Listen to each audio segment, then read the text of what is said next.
అవును. ఇక్కడంతా కూడా గందరగోళంగా జరిగింది. అది బీజేపీ అధినాయకత్వం ఫెయిల్యూర్ కూడా ఉంది అందులో. ఇక్కడ వీళ్ళకి వదిలేసేయడం, అవును. వీళ్ళు ఇచ్చినటువంటి వాటిట్లో కొన్ని ఉమ్, తేడాలు జరగటం నిజంగానే జరిగింది. ఉమ్, బట్ ఉమ్, అక్కడ సీట్ల పరంగా వాళ్ళు ఆలోచించినప్పుడు నరసాపురం శ్రీనివాస్ వర్మ పేరు చెప్పినప్పుడు అందరూ ఎక్కిరించారు, ఎవరో ఊరు పేరు తెలియనోడికి ఉమ్, ఇచ్చింది అని చెప్పేసి. ఉమ్, కానీ ఆయన చెప్పాడు, ఉమ్, నాకు ఊరుంది పేరుంది, నేను ఎన్నో ఏళ్ల నుంచి పనిచేశాను, ఇంతకుముందు మున్సిపాలిటీ గెలుచుకున్నాం మేము ఒకప్పుడు, వీళ్ళతో ఎవరితో పొత్తులు లేని అవును. రోజుల్లోనే, అలాగే ఎప్పుడు కూడా అక్కడ ఉమ్, బలమైనటువంటి పాత్ర పోషిస్తూ వచ్చామని చెప్పి. నమ్మలేదు వీళ్ళు, ఉమ్, కానీ గెలిచింది కదా ఉమ్, సీటు. అదే సందర్భంలో అవును.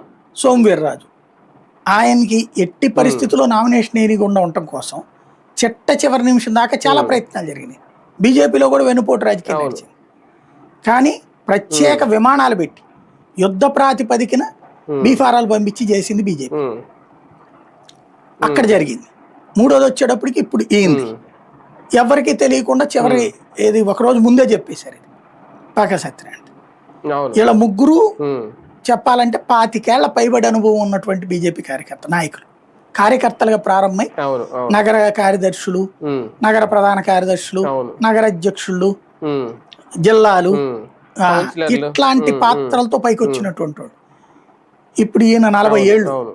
సోమవీర్రాజు 40 ఏళ్ల అవును. పైనే, అట్లాగే శ్రీనివాస్ వర్మ అవును. అంతే.